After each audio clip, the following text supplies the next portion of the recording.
Welcome to Live a Life. This is Xiaomi Mi 11, the most value complete package flagship smartphone. You can get your hands on one for only around $700. And here is what $700 can give you. The Mi 11 comes with a 6.81-inch display, Quad HD 120Hz, the newest Snapdragon 888, 8 gigs of RAM, 256 GB of storage, and 4,600 mAh battery with 55-watt fast charge. But that's not all of it. There's more. The Mi 11 features a glass sandwich design with Gorilla Glass Victus and metal frame. The back is a frosted glass that seems to be a trend recently. It really does a great job minimizing fingerprints, and they feel really good in hand. The shape of the phone makes it pretty comfortable to grip on, but at the same time, it's really slippery. However, putting on the case makes it much easier to hold. Luckily, there is a free case included inside the box. It protects all four corners, but the middle part is a little bit loose, which is super annoying. There is a lock button and volume rocker on the side of the phone, and on the left side it's just a plain metal. There is an IR blaster and second speaker on the top. On the bottom are the main speaker, USB-C port, and a SIM tray that supports dual SIM, so no expandable storage here. Now, let's talk about the display. The Mi 11 comes with a 6.81-inch Quad HD Plus 120Hz AMOLED display. I've got to say that this is extraordinary for a phone this price. It's definitely among one of the best displays out there. It's even rated A+ by DisplayMate. The 120Hz is really smooth, but this is nothing new. There are tons of phones out there that supports 120Hz, but here, Xiaomi took it up a notch by including a 480Hz touch response. It is probably one of the most responsive displays out there. But is it any different from the 240Hz on something like the S21? It is. There is a noticeable difference between the two, but only when you compare it side by side. Rapidly scrolling up and down, the difference is actually pretty clear. Oh, and remember, the 120Hz is available at full Quad HD resolution as well, unlike certain phones in the market. Watching videos on this phone is one of the best media consumption experience. The display has an excellent color reproduction, together with a Harman Kardon stereo speaker which is pretty loud. It's even got a decent dynamic to it. The brightness peaks at 1500 nits, which is plenty bright for daily use. It's totally usable under the sun. The viewing angle on Mi 11 is excellent. There is no color or tint shift anywhere to be seen. The Mi 11 runs a MIUI 12 on Android 11. The MIUI is fine, but I prefer something closer to a stock Android. But to be honest, this is not bad. One thing that really bugs me is the dark mode. It worked, and they look great and dark, as a dark mode should be. But on some apps, there seems to be some kind of compatibility issues where some icon within the apps doesn't invert into light gray or white as it should be. Other than that, the dark mode on the other parts work just fine. Performance-wise, this phone comes with the latest and most powerful chip from Qualcomm, the Snapdragon 888. It is unquestionable the fastest chip you can find right now. Scrolling and swiping through feeds and app drawer is exceptionally smooth. The Quad HD together with 120Hz doesn't even tickle the performance on this phone. This also applies for gaming. The Mi 11 handles graphic-intensive games like a piece of cake. They are smooth and really responsive. I have experienced some kind of heating issue around the back of the phone after a long period of gaming session, but it's not to the point that it feels uncomfortable. Multitasking on this phone is really great as well. Switching through apps is buttery smooth and snappy. 8 gigs of RAM might not sound like much, but for everyday usage, the Mi 11 kills every task with ease. The battery life on the Mi 11 is pretty okay. It comes with a 4,600 mAh battery that can get you through a day of moderate use. In my case, I use the 120Hz with full resolution all the time, plus the brightness on the middle to high. I'll give it a B+ for battery life. But for charging is where things gets interesting. It's definitely an A.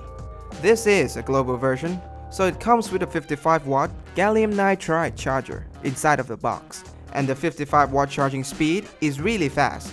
You could come home with less than 10% of battery left. Charge it, go take a shower, and then come back, and it's almost fully charged. The Mi 11 also supports wireless charging up to 50 watts, but unfortunately, we don't have the 50-watt wireless charger to test it out. The under-display fingerprint sensor is pretty accurate, but a little bit on the slow side. One thing to notice is that during the always-on display, the fingerprint scanner is a little bit slower than on the normal lock screen. The 5G connections on this phone is excellent.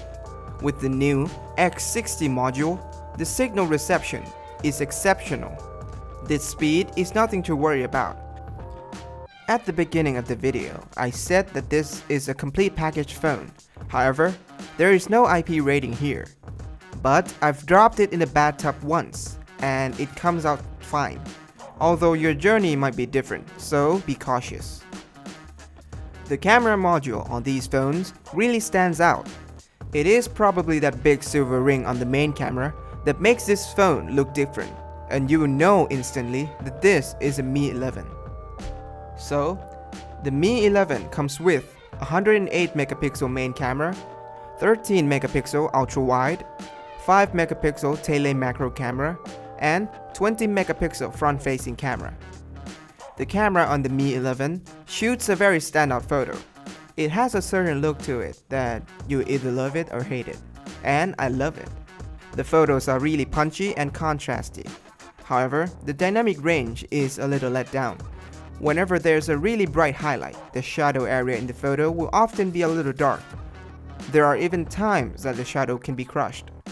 The detail and noise is really excellent. The photos are shot on a 108 megapixel sensor that has been binned to 27 megapixel, and it is really great. The noise is very well maintained here as well. The photo looks very clean in a properly exposed area, but the shadow area is a step behind. The overall color is really good, but can be too saturated sometimes. The 108 megapixel mode shoots a really detailed photo that you can zoom in to really see the detail up close. But it takes it up so much space that I wouldn't recommend shooting at this mode all the time. The Mi 11 portrait mode works like a charm. This mode did a really great job separating subject from the background, even with a very complicated subject, like this fake plant that a lot of phones in the past seems to have problem with. In low light, the photos from Mi 11 looks pretty okay. It is no king of low light or anything. It didn't even try to make the photo look brighter. The night remains night, but the photo looked a little darker than what it actually looks like. Turning the night mode on doesn't make it look much different. It is a little brighter for sure, like really little brighter. The exposure on the darker area is a little brighter and contains a little more detail. But the highlights still slightly blown out in some areas. The details and the noise level is similar to when the night mode is turned off. So, let's move on to this fancy little tele macro camera.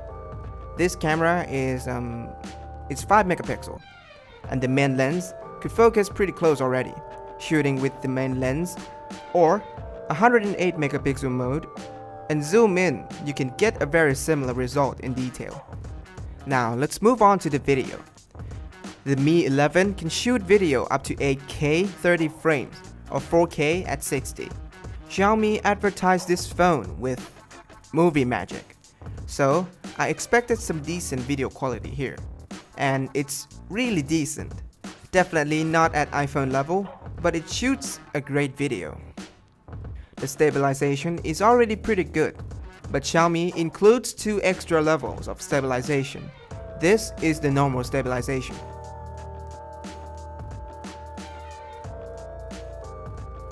And this is the maximum stabilization.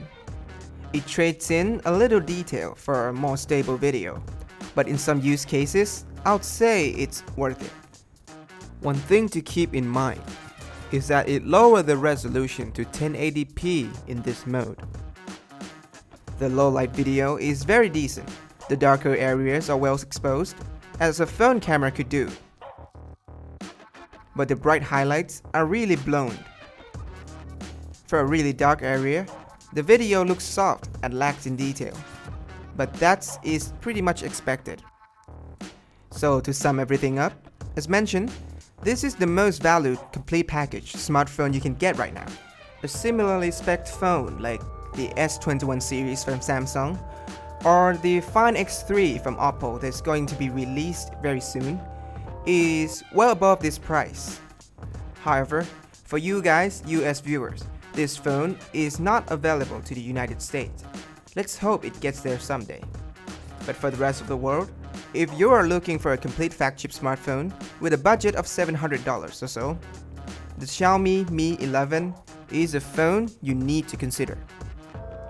So, which phone do you want us to cover next? Leave comments down below.